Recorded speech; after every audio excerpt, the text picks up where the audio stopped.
নমস্কার বন্ধুরা, সোনালীর কিচেনে সবাইকে স্বাগত। আজকে চলে এসেছি পুঁইশাকের একটি রেসিপি নিয়ে।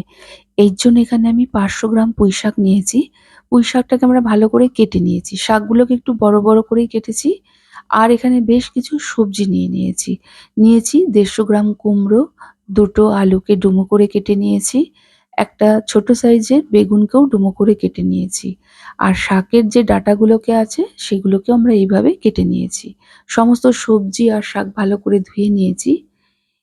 এখানে নিয়েছি 250 গ্রাম রুই মাছের ডিম। এই ডিমটাকে প্রথমে ভালো করে ধুয়ে নিয়েছি। এরপর ডিমের মধ্যে যে পাতলা আস্তরণটা থাকে সেটাকে আমরা ফেলে দেবো। অনেক সময় কিন্তু এটা তেতো হয়। কিন্তু ধোয়ার সময় এই আস্তরণ সমেতই আমরা ডিমটাকে ধুয়ে নেব। না হলে কিন্তু অনেকটা ডিমই জলের সাথে বেরিয়ে যায়। ডিমটাকে ভালো করে এখন আমরা মেখে নিচ্ছি। এর জন্য এতে দিয়ে দিলাম 1 চা চামচ পাতিলেবুর রস। সাথে দিয়ে দেবো 1/2 চা চামচ রসুন বাটা, 1/2 চা চামচ আদা বাটা, 1/2 চামচ জিরে গুঁড়ো, 1/2 চামচ ধনে গুঁড়ো, 1/2 চামচ হলুদ গুঁড়ো, 1/2 চামচ লাল লঙ্কার গুঁড়ো, সামান্য একটু গরম মসলা গুঁড়ো আর স্বাদ মতো লবণ। এবার আমরা ডিমটাকে ভালো করে মেখে নেব। তারপর এই ডিমটাকে আমরা কিন্তু প্রথমেই ভেজে নিতে হবে। মাছের ডিমের মধ্যে এই লেবুর রসটা কিন্তু অবশ্যই দেবেন। এতে মাছের ডিমের যে আষ্টে গন্ধ সেটা কিন্তু একদমই থাকবে না। এখন কড়াই গরম হলে কড়াইয়ে দিয়ে দিলাম 2 টেবিল চামচ সর্ষের তেল। তেলটাকে ভালো করে গরম করে নিয়ে গ্যাসের ফ্লেমটিকে মিডিয়ামে রেখে মাছের ডিমটাকে আমরা ভেজে নেব। তেলে দেওয়ার সাথে সাথেই মাছের ডিমটাকে কিন্তু আমরা অনবরত নেড়ে যাব। এই ডিমটার আমরা ভুর্জি বানিয়ে নিচ্ছি। পুঁইশাকের সাথে আমরা চিংড়ি মাছ বা রুই, কাতলা বা ইলিশ মাছের মাথা দিয়ে কিন্তু চচ্চড়ি বানিয়ে থাকি। একবার মাছের ডিম দিয়ে পুঁইশাকের একটা ঝোল বানিয়ে দেখুন। খেতে অমৃত লাগবে। না বানিয়ে খেলে কিন্তু বুঝবেন না। ডিমটাকে আমরা ভালো করে ভুর্জি করে নিয়েছি।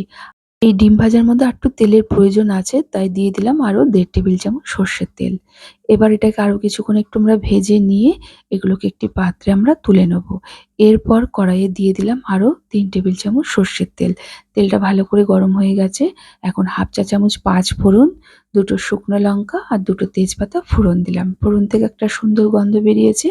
এই সময় একটা বড় সাইজের পেঁয়াজকে একটু মোটা মোটা করে কুচিয়ে নিয়েছি, সেটা দিয়ে দিলাম। পেঁয়াজটা দিয়ে একটু নেড়ে চেড়ে সমস্ত সবজিগুলোকে দিয়ে দেবো। সবজিগুলো দেওয়ার পর গ্যাসের ফ্লেমটিকে আমরা হাইতে রেখে প্রায় 2-3 মিনিটের মতো একটু ভেজে নেব।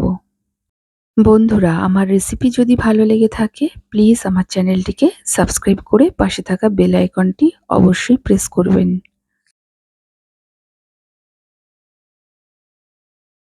2-3 মিনিটের মতো ভেজে নেওয়ার পর এতে দিয়ে দিলাম স্বাদ মতো লবণ। লবণটা দিয়ে একটু নেড়ে চেড়ে গ্যাসের ফ্লেমটিকে এবার মিডিয়ামে রেখে এটাকে আমরা ঢেকে একটু রান্না হতে দেবো। এইভাবে ঢেকে ঢেকে রান্না করলে সবজিগুলো ভাপে যে জলটা তৈরি হবে তাতে অনেকটা নরম হয়ে যাবে। কিছুক্ষণ এরকম ঢেকে ঢেকে রান্না করে নেওয়ার পর এতে দিয়ে দিলাম 1/2 চা চামচ রসুন বাটা, 1/2 চা চামচ আদা বাটা। আদা রসুনটা দিয়ে কিছুক্ষণ আমরা রান্না করে নিলাম। আদা রসুনের কাঁচা গন্ধটা চলে গেলে 1/2 চামচ ধনে গুঁড়ো, 1/2 চামচ জিরে গুঁড়ো, 1/2 চামচ লাল লঙ্কার গুঁড়ো, 1/2 চামচ হলুদ গুঁড়ো, 1/2 চামচ কাশ্মীরি লঙ্কার গুঁড়ো দিয়ে দিলাম। এবার এই মশলাগুলো দিয়ে আমরা সবজির সাথে ভালো করে কিছুক্ষণ কষিয়ে নেব। এই কষানোর মাঝখানেই দিয়ে দেবো 1/2 চা চামচের থেকে একটু কম গরম মসলা গুঁড়ো। গরম মসলা গুঁড়োটা দিয়ে ভালো করে মিশিয়ে আরো কিছুক্ষণ আমরা কষিয়ে নেব। মশলার কাঁচা গন্ধটা চলে যাবে যখন, তখন আমরা ভেজে রাখা ডিমটা দিয়ে দেবো। এখানে আমি 250 গ্রাম মাছের ডিম দিয়ে ভুজিটা বানিয়েছিলাম। তার থেকে অর্ধেক পরিমাণ ডিমটা দিয়ে আমরা রান্নাটা করব। এবার ডিমটা দিয়ে আরো কিছুক্ষণ আমরা কষিয়ে নেব। কিছুক্ষণ ডিমের সাথে কষিয়ে নেওয়ার পর আমরা কেটে রাখা শাকগুলো দিয়ে দিলাম। সাথে দিয়ে দিলাম কয়েকটা চেরা কাঁচা লঙ্কা। এবার সমস্ত সবজির সাথে পুঁই শাকটাকে ভালো করে মিশিয়ে আরো কিছুক্ষণ আমরা একটু রান্না করে নেব।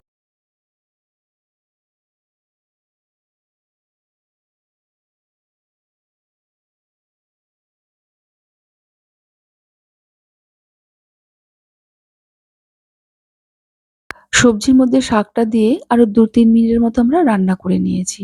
এখন এটাকে আমরা ঢেকে একটু রান্না হতে দেবো। ফিরে এলাম 4 মিনিট পর। দেখুন সবজিগুলোও অনেকটাই কিন্তু নরম হয়ে গেছে। আর শাকের পাতাটাও ভালোভাবে মজে গেছে। এখন একটু ভালো করে নেড়ে দেওয়ার পর এতে আমরা দিয়ে দেবো পরিমাণ মতো জল। জলটা দিয়ে ভালো করে মিশিয়ে নেবো। আর জল দেওয়ার পর অবশ্যই একটু দেখে নিতে হবে যে লবণটা ঠিকঠাক আছে কিনা।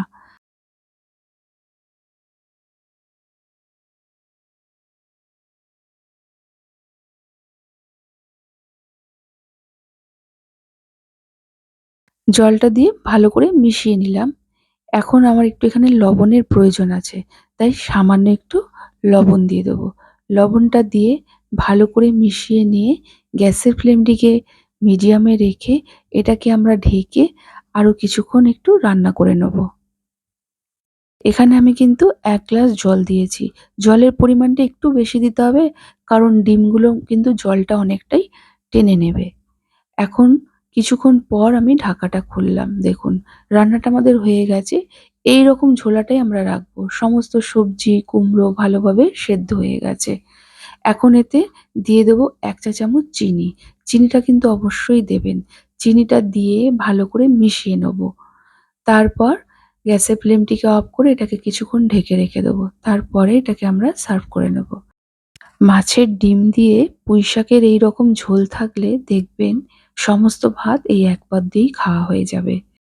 এইভাবে বানিয়ে আমাকে অবশ্যই জানাবেন কেমন লেগেছে। ভালো লাগলে একটা লাইক ও প্রচুর শেয়ার করবেন। আজ তাহলে এই পর্যন্ত, আবার চলে আসবো নতুন কোনো রেসিপির সাথে। সবাই ভালো থাকুন, সুস্থ থাকুন। ধন্যবাদ।